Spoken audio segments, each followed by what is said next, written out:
Durante os primórdios da medicina, médicos chineses faziam uso de formigas para detectar a glicose na urina. Então, eles não sabiam o que acontecia com esses pacientes, mas eles sabiam que a urina desses pacientes tinha uma quantidade maior de glicose e para testar isso, eles faziam uso então de formigas que se sentiam atraídas por urinas que tinham então maior teor de glicose, maior concentração de glicose. Ainda nos primórdios da medicina, médicos fizeram, então, durante a Idade Média, um gradiente de cores, sabores e aromas de urinas. Então, as cores das urinas eram determinadas visualizando essas urinas, mas os sabores e os aromas eram determinados, então, provando a urina. Então, assim, eles conseguiam saber que a urina tinha o maior teor de glicose ou se a urina era normal. Então, em 1552 a.C., já existiam registros em papiros durante a terceira dinastia egípcia de uma doença chamada poliúria, que na época não sabiam o que era então, mas hoje em dia, né, se sabe que é a diabetes. Então, eles já determinavam, já conseguiam diagnosticar essa doença de alguma forma, então, sendo através de experimentação da urina ou através do uso das formigas. Então, já existiam registros em 1552 a.C. dessa doença que hoje em dia a gente chama de diabetes.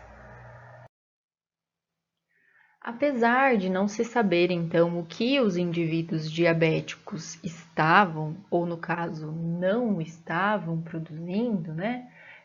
Já se sabia que ao utilizar plantas medicinais, então extratos de plantas, poderia então tratar a doença de diabetes, então diminuir então os sintomas dessa doença. E aí dessa forma o indivíduo então apresentava uma melhora. O que não se sabia nessa época é que não se entendia então o que é que o indivíduo não estava produzindo e também não se sabia o que a planta estava produzindo que fazia com que o indivíduo, né, o paciente, apresentasse uma melhora. Mas basicamente o que acontece com o paciente diabético é uma falha no metabolismo, então uma não produção então de uma proteína chamada insulina, que faz com que então não seja que a glicose não seja transportada para dentro das células e, portanto, fique na corrente sanguínea. Da mesma forma, as plantas produzem o que a gente chama de metabólitos primários ou secundários, que são basicamente ali para a sua sobrevivência, mas também ali como defesa, então, ou como atração de polinizadores, enfim, existem muitas utilizações para os metabólitos produzidos pelas plantas e isso pode ser utilizado então como remédio. Então, com isso, a gente entra numa era das ômicas que é chamada metabolômica, que é então uma ciência que estuda o metabolismo celular, bem como todos os metabólitos produzidos pelas células.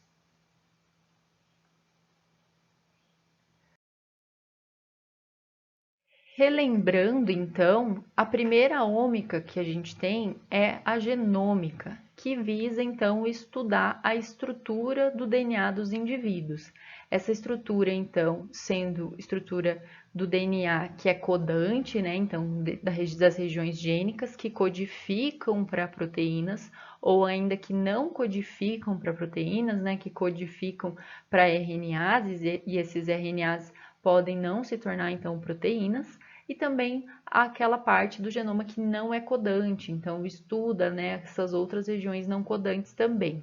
Existe dentro da genômica também a genômica estrutural, então que diz a função dos genes, e a genômica comparativa, que visa então comparar indivíduos baseados no seu genoma. Mas como o genoma, como a gente sabe, o genoma é muito estável, apesar de apresentar algumas mudanças durante a vida, né, durante o ciclo da vida, ainda assim o genoma é bem estável. As diferenças maiores a gente encontra então no transcriptômica, na transcriptômica, que é o estudo então dos transcritos de um tipo celular. Esses transcritos então variam de tipo celular para tipo celular, diferente do genoma, né, que é praticamente igual em todas as células. Na transcriptômica, os RNAs variam de tipo celular para tipo celular e também variam de acordo com o estado fisiológico da célula, então um estresse sofrido pela célula. Ainda depois, então, a gente tem a proteômica, que estuda então todas as proteínas produzidas por um tipo celular, então são aquelas que surgem através de um RNA mensageiro, né, que é um RNA codante para proteínas, e aí a proteômica então estuda todas as proteínas. E por fim, a gente tem então a metabolômica, que é o estudo de todos os metabólitos produzidos por um tipo celular e tenta também entender, assim como a proteômica, qual é a interação desses metabólitos. A proteômica também visa entender qual é a interação entre as proteínas, né? Como essas proteínas interagem. Tanto a proteômica como a metabolômica ainda tem uma função estrutural, então descobrir a estrutura das proteínas e dos metabólitos. Finalizando, então, a gente tem o que a gente chama de fenótipo, que é aquela característica que a gente tem visível. Então, o fenótipo é dependente do genoma, do transcriptômica, das proteínas, então do proteômica e da metabolômica.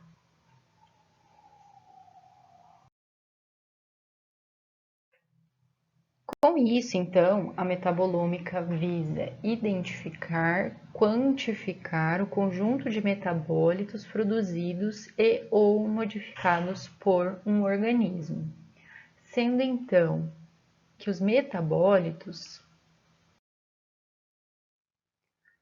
são os produtos do metabolismo de uma determinada molécula ou substância.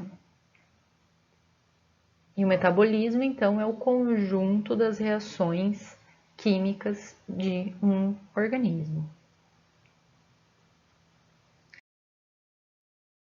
A metabolômica, então, visa não só entender como é o metabolismo de um indivíduo normal, mas também entender o metabolismo de um indivíduo doente baseado no metabolismo já conhecido de um indivíduo normal, que foi o exemplo então que a gente viu de diabetes. Então era um erro no metabolismo, né? Aqueles indivíduos não produzem insulina e, portanto, não conseguem transportar a glicose para dentro das células. Então, sabendo que o indivíduo normal deveria conseguir fazer isso, porque produz então a insulina, é possível então detectar o que está de errado então com esses indivíduos, com os indivíduos com diabetes.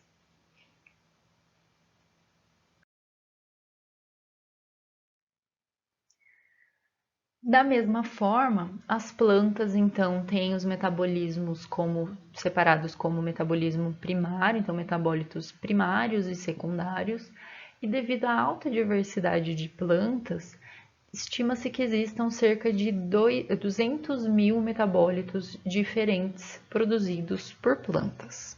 Então, no caso lá daquela planta, daquele extrato de planta medicinal que era utilizado para tratamento da diabetes, então existia algum tipo de alguma substância, algum composto químico que era produzido por essas plantas e que servia então para utilizar no tratamento do diabetes. Os metabólitos servem para defesa, para atividade catalítica, para energia da célula, para estímulo, para as interações entre células e entre indivíduos. Então, pensando nas plantas, as plantas produzem então substâncias para atrair então polinizadores, por exemplo, ou ainda para repelir, né? Então, como defesa contra algum tipo de herbívoro, serve então na estrutura também, auxiliam na estrutura das células, na inibição de algumas substâncias e na sinalização intracelular ou extracelular.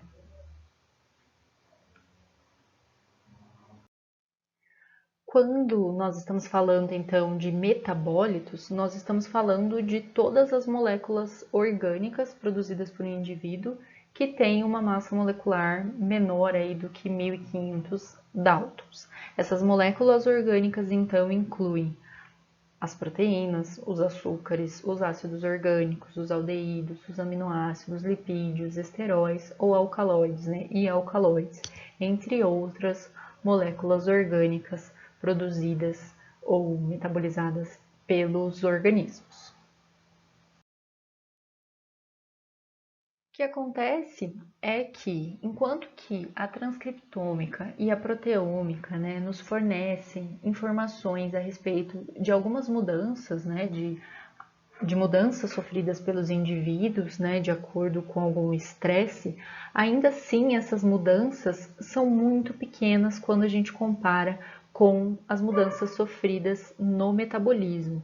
A metabolômica, então, nos fornece informações mais precisas sobre o estado fisiológico do indivíduo, isso porque os metabólitos, né, o metabolismo é muito mais sensível à mudança. Então, essas informações são mais precisas no metabolismo, então na metabolômica. Entretanto, uma complementa a outra. Como que faz, então, para detectar esses metabólitos, né? Então, existem algumas metodologias, essas metodologias têm algumas especializações, então existem algumas modificações dessas metodologias, e essas metodologias também podem ser acopladas, então pode existir então cromatografia líquida junto com algum tipo de espectroscopia. Mas de maneira geral, eu vou abordar então 5 técnicas, né, 5 tecnologias utilizadas para detectar os metabólitos. Então a gente tem a cromatografia líquida, gasosa, a ressonância magnética, a espectroscopia de massa e a espectroscopia infravermelha.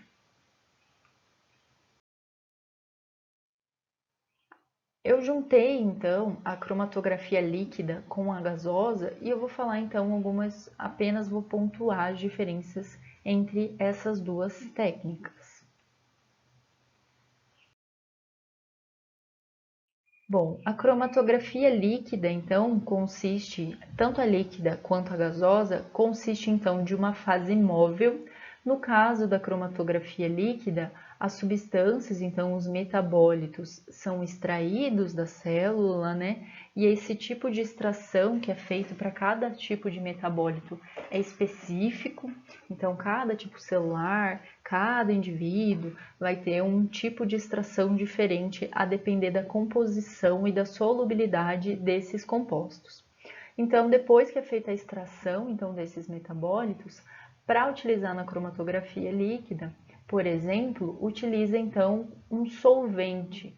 E aí os metabólitos mais o solvente é o que a gente chama de fase móvel da cromatografia líquida. No caso da cromatografia gasosa, essas substâncias, então os metabólitos, na verdade, eles estão num gás inerte, por exemplo, o hélio, e eles são dispersados então através de um gás. E aí, então, isso é o que a gente chama de fase móvel.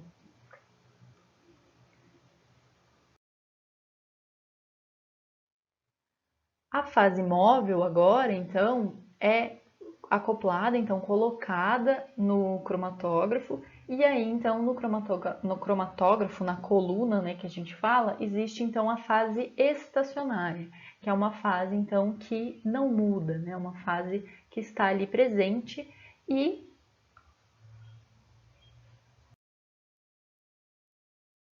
diferentes metabólitos vão reagir de maneira diferente com a fase móvel, né, seja um solvente ou seja um gás inerte, e essa fase móvel, né, com esses diferentes metabólitos, vão reagir de maneira diferente com a fase estacionária. Então, existe um tempo de retenção para cada tipo de metabólito. Então, vai demorar mais para sair da cromatografia e de acordo com esse tempo de retenção na cromatografia, então existem alguns picos que são detectados pelo computador, então detectados pelo cromatógrafo, e aí então é possível detectar essas substâncias dessa forma. A segunda técnica é então a ressonância magnética.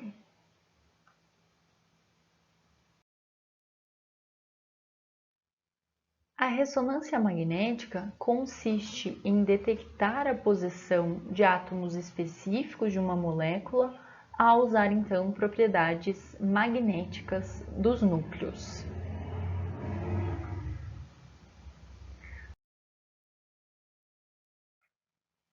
Basicamente, então, aqui nós teríamos o que seria 3 metabólitos diferentes e esses metabólitos vão ser então aplicados, né, vão ser aplicados um campo magnético nesses metabólitos. Ao mesmo tempo, é aplicado então uma radiofrequência, né, uma radiação. E cada núcleo dos átomos, então, dessas moléculas, vão receber a radiação em uma frequência característica. E essa frequência característica é detectada então por um detector, que aí então vai conseguir detectar não só qual metabólito é, mas também a estrutura certinha desse metabólito. Então, as ligações entre os átomos para compor então essas moléculas.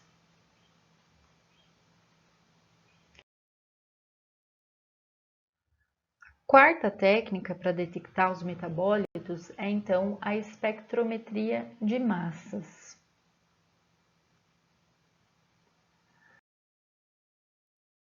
A espectrometria de massas baseia-se no fato, então, de ionizar moléculas e aí também no fato de que pequenas moléculas conseguem migrar mais rapidamente em um campo elétrico do que grandes moléculas. Então, as pequenas moléculas saem mais rapidamente, enquanto que as moléculas maiores têm um tempo maior de migração, um tempo maior de retenção. Com isso, né, então com essa diferença da migração, né, entre as moléculas, é possível então determinar com exatidão a massa da molécula. Então, descobrir quais são as moléculas na amostra.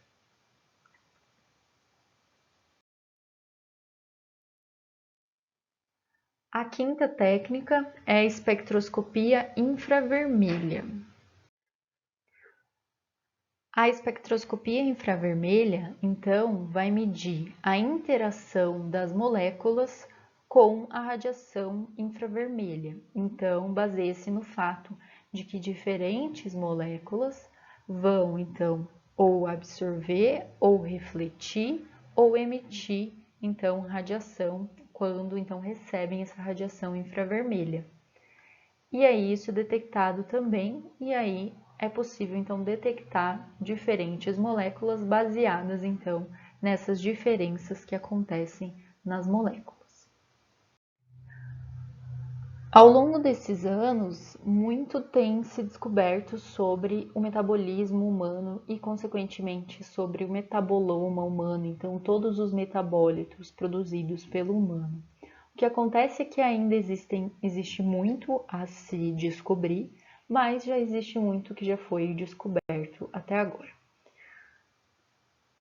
Existe então, primeiramente, esse site, que é um site que tem então todos os dados do metaboloma humano.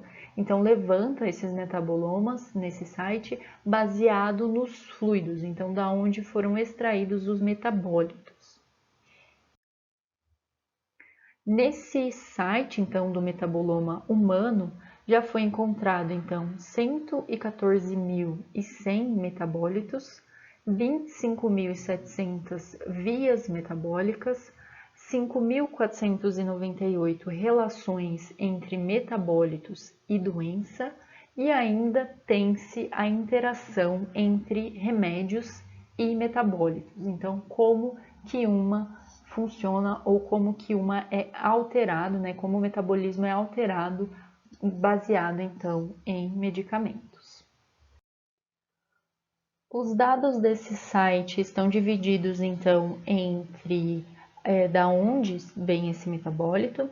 Então, a maioria dos metabólitos já encontrados são advindos do soro sanguíneo. 18% é advindo então das fezes, 8% da urina e uma porcentagem de outros que inclui tanto saliva, então os metabólitos da saliva, do suor e também do fluido cerebroespinal. Existem outros bancos de dados também que incluem dados de metabolômica. Um deles é o KEGG, que é um banco de dados então que faz uma interação entre genes e genomas e tem então a visão então das vias metabólicas. Um outro banco de dados que nos fornece então informações das reações, né, do metabolismo da célula é o site Reactome. Por exemplo, então, né, no site Reactome, aqui a gente tem o metabolismo da insulina, então desde o começo, né, sinalização e tudo mais, e aí a gente consegue, né, aproximando aqui, a gente consegue ver os últimos passos dessa via, então, né, de liberação da insulina. Então a gente consegue analisar certinho, então a gente tem um mapa geral. Isso aqui, então, é o que a metabolômica, junto com a genômica, a proteômica e a transcriptômica, podem proporcionar, entender certinho o metabolismo de uma célula.